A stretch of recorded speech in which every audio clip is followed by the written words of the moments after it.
Perfect.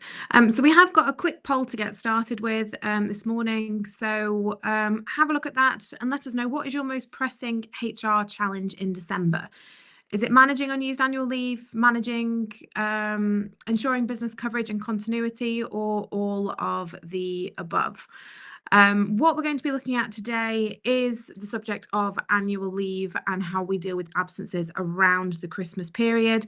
It's something that I know lots of people do struggle with around this time of year. And it can all be a bit of a nightmare when we have got a number of statutory holidays. We've also got Christmas demand if you're in things like hospitality, retail and travel, and how we can manage those expectations around our staff members, and if perhaps they don't behave in the way that we perhaps expect or want. So that's what we're going to cover. For those of you who don't know me, my name is Alyssa. I am a specialist employment law solicitor and the founder of Heroes.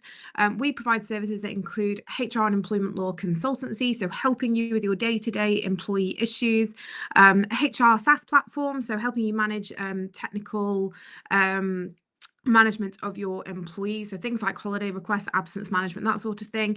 And then our most popular product at the moment, which is our e-learning, so making sure that your employees are trained up on things like anti-sexual harassment, anti-discrimination, health and safety, menopause, neurodiversity. There's all sorts on there.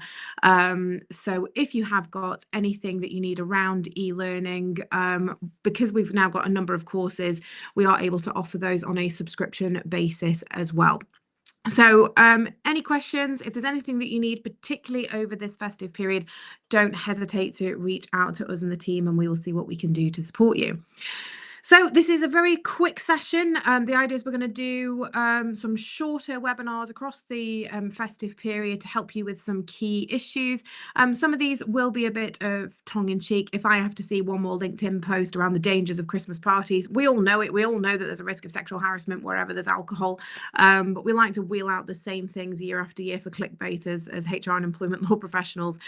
So we're going to try and touch on things that are perhaps a little bit more helpful, whilst also a little bit of teasing perhaps around some of those more common postings that we do see online. So, year-end HR crunch. Why is December the perfect storm? Well, often we have surplus annual leave, so unused holiday entitlement that starts to pile up, and as the year draws to a close, you've got people that are desperately trying to book off as much time as possible, which may not work for your business. We get lots of last-minute absences, so holiday sickness tends to spike when things get a little bit colder outside. The winter flus start to go around, and particularly where people have got children who've been in nursery, so those lovely little incubators that come home every day and spread things around for us at home, and also for people who are looking after elderly relatives who are often quite prone to picking things up. So we do see sickness spikes, and then also people obviously wanting to take time off at this time of year, either to be with their families or also to go and do a bit of Christmas shopping. Though I got a really interesting query this week, which was around whether when we're looking at giving additional holiday entitlement, so beyond the statutory, we've obviously got bank holidays, and then we have the minimum holiday entitlement.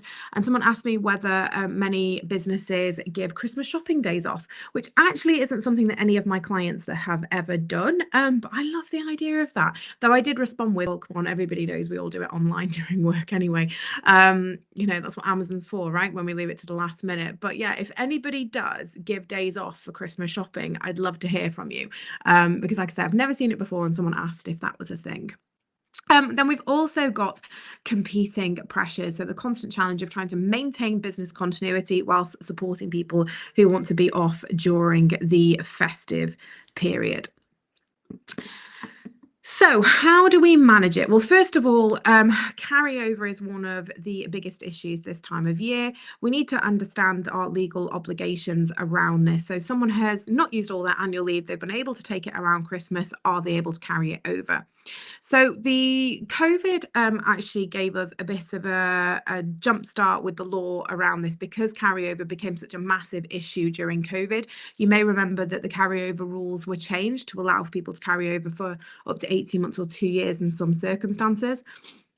So we now have clearer guidance around carryover rights. Now, the key for this is, before we even get to carryover, is to make sure that you've got accurate record keeping. Because if you have a dispute between you and an employee about how much holiday somebody actually has, we're starting off on the wrong foot straight away. So make sure whatever system you are using, whether it's us or not, that you have got an accurate way of tracking annual leave, and that you can be transparent about how you've calculated it and how you have got to the number that you have, and making sure that we are communicating this. So if we have got someone who has built up lots and lots of leave, that we are flagging this to them. Now, it's nearly the end of November, so it's probably getting a little bit late to be emailing an employee and saying, just so you're aware, you've got loads of annual leave stacked up, make sure you manage this before the end of the year, otherwise you're going to lose it. So if you have got anyone who this is becoming a bit of an urgent situation, it's probably going to be a good idea to think about how we can sit them down and talk about how we can get that leave used up. Because the law is that if somebody has had the reasonable opportunity to be able to take their leave, so we haven't stopped them, we haven't made it impossible for them to take their leave, then their leave does not carry over. It is use it or lose it. The exception to this being if someone has been off on maternity or off on long-term sick or has a disability. If we have given them the reasonable ability to take it and they just haven't, so they just haven't booked any all year, or they have mistakenly thought if they pile it all up, they can take the entirety of the month of December off, and you've refused it for operational reasons, they are going to lose that leave. Key here again is communication. So if we're going to be disappointing somebody, then we need to make sure that we are communicating things with a bit of empathy, but also making sure that people are aware of our policies and the rules around annual leave.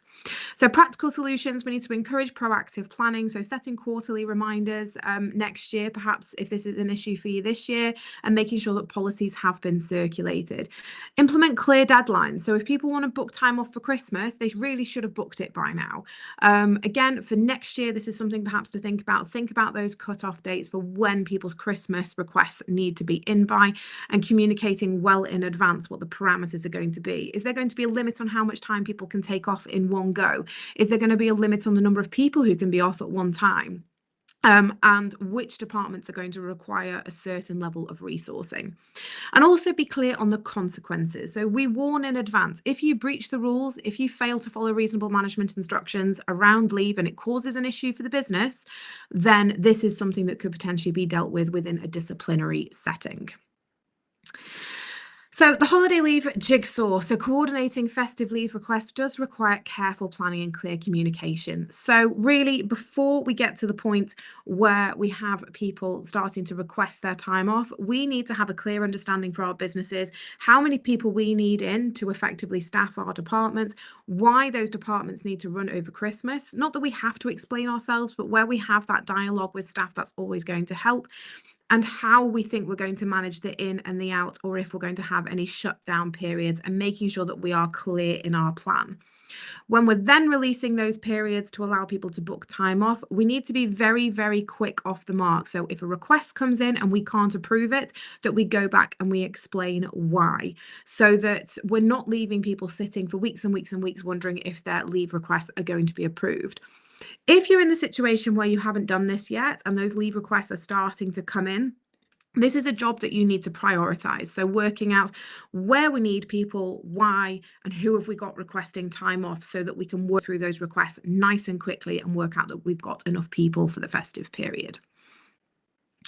So balancing business needs and employee well-being. So what can we do? And thinking about planning into next year as well. So if things are causing an issue this year, can we cross-train people to cover people during longer absences?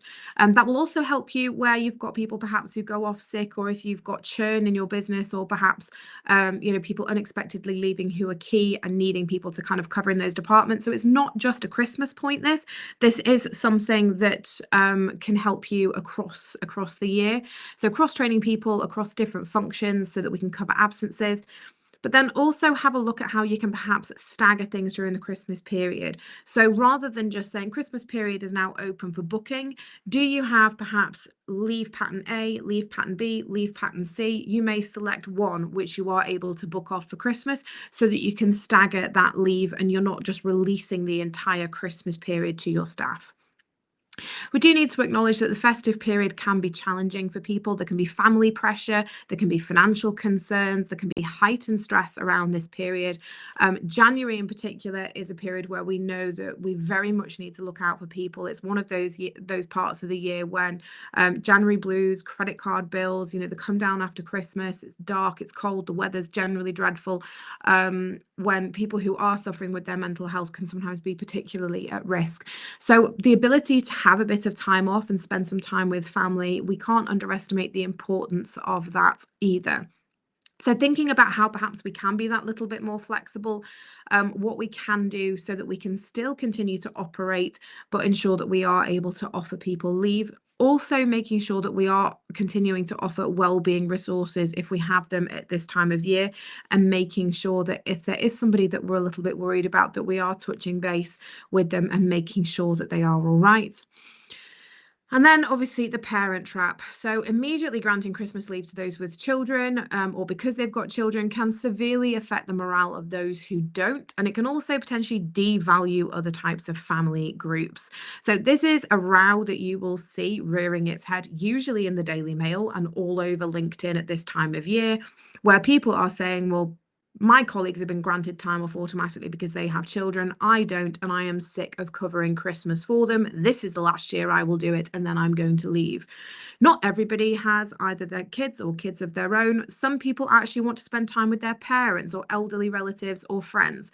So prioritizing people with children isn't necessarily fair. Of course, people with young children, it's that magical time of year. We want to try and support family units, but immediately preferring one group over another is going to cause potentially tension within your workplace.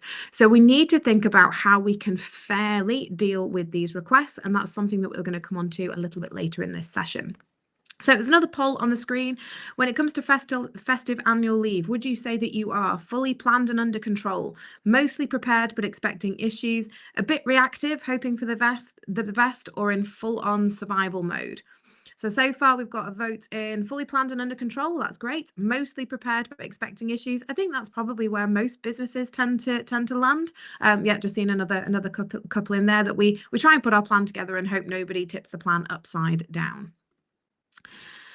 So what do we do if an employee refuses to cooperate? So either somebody leaves it far too late to put their request in, or we get that, well, if I don't get granted the time off, I'm going to take that time off anyway, which we're going to deal with in the FAQs when we get to that section. But from a matter of best practice, make sure that we've got an open dialogue. So we start with informal conversation, make sure that we understand the employee's concerns and explain the importance of compliance with our leave policies. Follow up with written documentation outlining expectations, any deadlines around requesting leave or around decisions around what they're going to do, and also the rationale, so why we've set out our management decisions around leave or why something's been rejected. If someone continues to not comply, then potentially we can, following a process, issue a warning in line with your disciplinary procedures, ensuring that we are consistent with that. So we're not just picking on one person who's perceived to be a troublemaker, that anybody who isn't complying with those policies or reasonable management instructions is dealt with in the same way, and that we escalate if necessary. So as a last resort, escalating through that disciplinary process. So my top documentation, as always, is your friend. So make sure you keep a detailed record of all communications, and always give an employee a fair opportunity to respond before we take formal action. So tools and tech that we can use to ease our admin burden. So leading solutions, modern leave management software like Heroes, which can help transform your holiday administration from a manual headache into an automatic streamlined process. We highly recommend our own system, obviously. Key benefits, you can track leave with real-time balance updates. We can be transparent with communication channels for requests and approvals. You can see where leave requests are potentially going to clash so that you can flag that before either any more leave requests get put in, or if you are refusing. You can do all your reporting and your audit trails, and also employees can request things through their own portal. So using technology can help, but it isn't actually the answer to everything. Preparation is the key. So planning early. So this is, a bit of, well, if we haven't got it right this year, let's think about the lessons for next year. So planning early, setting clear deadlines well in advance and communicating booking windows. If we are rejecting things, make sure that we are using empathy. This is a very sensitive time of year, and making sure that we have very good reasons and that we can explain those is going to be very important for maintaining those employee relations and for building that cooperative culture. So we want to foster an environment where employees understand that there are fair leave practices that benefit everybody, and it is about the many, not the few, at this time of year to really make sure that it works. So we're going to come on to a few frequently asked questions that get around this time of year, which I think are the best way to illustrate some of the difficulties that people have and perhaps how we can tackle them. So first, what happens if an employee hasn't used up all of their holiday entitlement and demands to carry it over into the next year? Well, employees and workers, as we know, are entitled to 5.6 weeks paid leave per year. Unless there is a written agreement that allows for it to carry it over, as I said earlier in this session, it is use it or lose it. You cannot pay someone out for statutory holiday. So of those 5.6 weeks, if someone hasn't used them, you can't pay the balance off to prevent carryover or to stop somebody using it. It is, unless someone's employment is ending and you're paying in lieu, it is illegal to pay out for statutory holiday. You can buy someone out of company holiday. So if you've topped up that statutory holiday, you can do that.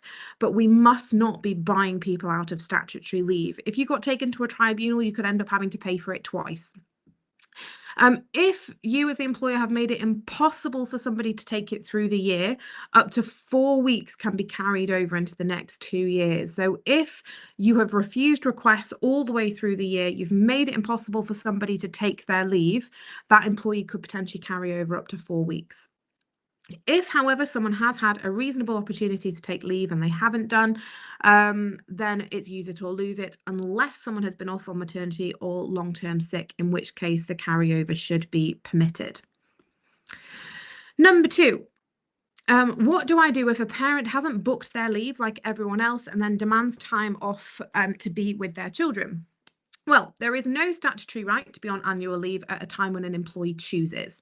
Annual leave is subject to approval. It's not an absolute right. So if the employee has been provided with the same right to book leave as everybody else and they just haven't done it and the request can't be accommodated, it can be legally refused. The right to time off for dependents, so if someone put in for dependent leave, that is for emergencies. It's not the same as annual leave or because someone hasn't done appropriate planning. Parental leave, so another kind of leave, again, that is subject to agreement and notice provisions, which at this time of year, they've probably run out of notice to get that booked. So an employee should not be permitted to pressurize or bully other employees into swapping holidays for them either.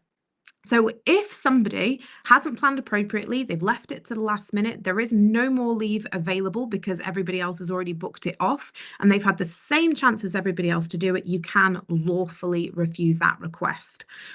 What we do see, and I see this in a number of my client businesses, is that when that employee will then go and target individual employees who perhaps don't have children or who they think are going to be spending Christmas doing something that's not family related and trying to get them to swap their leave with them.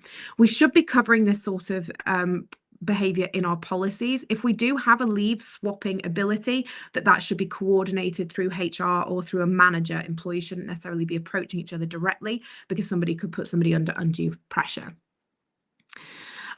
So I've got a question here. Is it true that employees can carry over their full 5.6 weeks holiday entitlement into the next leave year if they're unable to take it due to being on maternity? Yes, that is correct.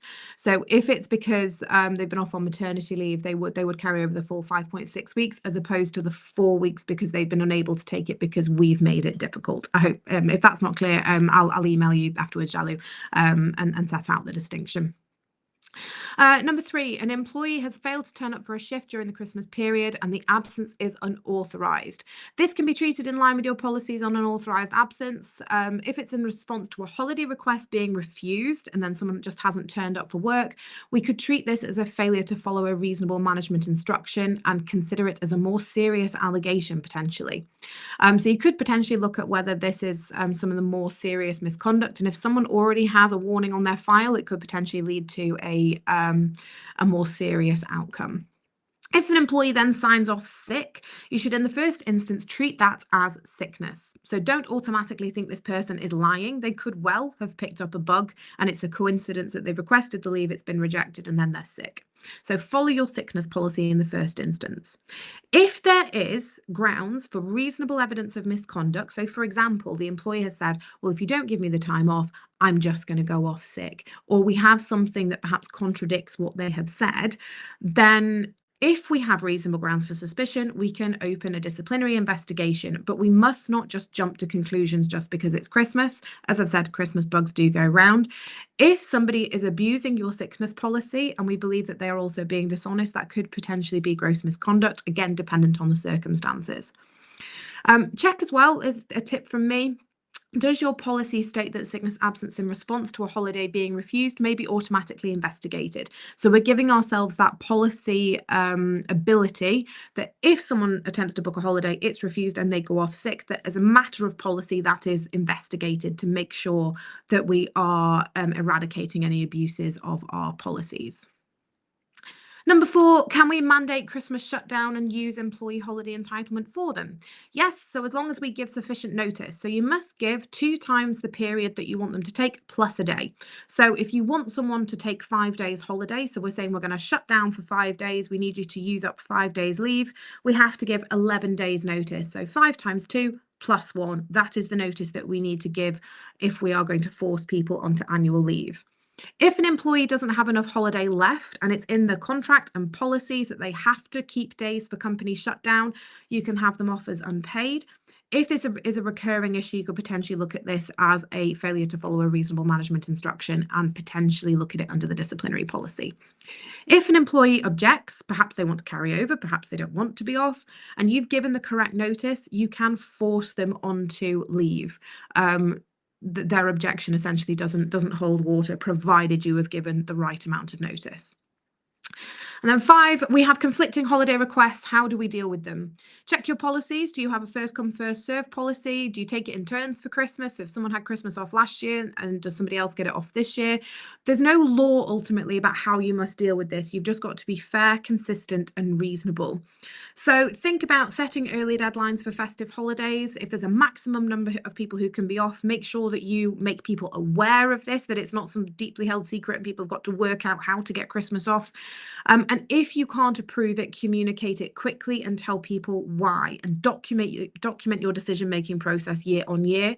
So if there is a pattern emerging or we're seeing issues with the same people, that we can think early on how we can address that before it becomes an issue again. So ultimately, it's going to mean that people aren't very happy if we're having to refuse things. But as we've dealt with in those other FAQs of people not turning up or saying that they're going to go off sick or trying to book other types of leave, there are ways that we can deal with it. It is just a bit of a management headache, unfortunately, which is why we are here. So your festive survival kit, so fair leave management, make sure that we are being consistent and fair and that we are applying the law. Make sure that we are proactive in planning and transparent in our communication. Think about well-being as well. Think, do we actually need as many people in as we've planned for, or can we perhaps run on a bit of a skeleton staff? Think about how we can be more flexible with our policies, how we can cross-train people, and make sure that we do have empathy if we're having to refuse requests, and make sure that we are following a structured approach in terms of dialogue and formal action if we're having to refuse and potentially take action against people.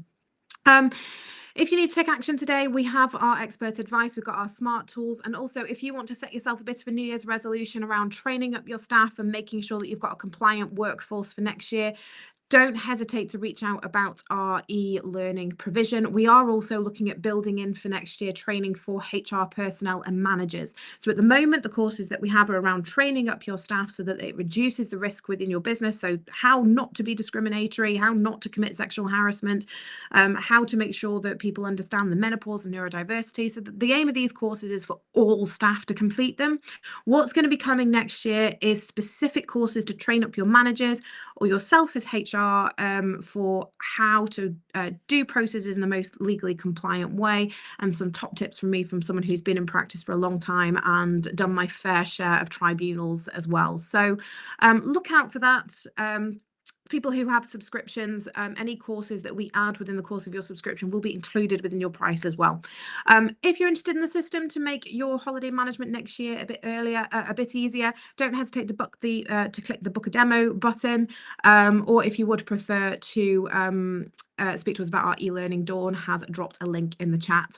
So that's it for today. Nice quick session. We do have another one, I think in 2 weeks. Is that right, Dawn?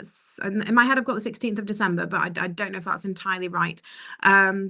So don't hesitate to book on to that one. I think that one we are going to be taking the mickey a little bit about Christmas parties and the danger of Christmas parties, but just generally stuff around, management, headaches. Yeah, there it is, handling the Christmas party fallout. So we are going to take the mickey a little bit around that as a story in itself, but then also, use it as a good excuse to top up our knowledge around disciplinaries and behaviour in the workplace.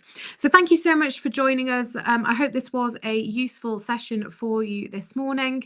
As always, if you have any questions or if you'd like to speak to me personally about anything at all to do with HR or employment law, please don't hesitate to reach out. I'm always happy to speak to people who've been on these sessions. And if you missed part of it, had to answer the phone, did some emails, or went to make a cup of coffee, it is going to be available on demand as well. That's all from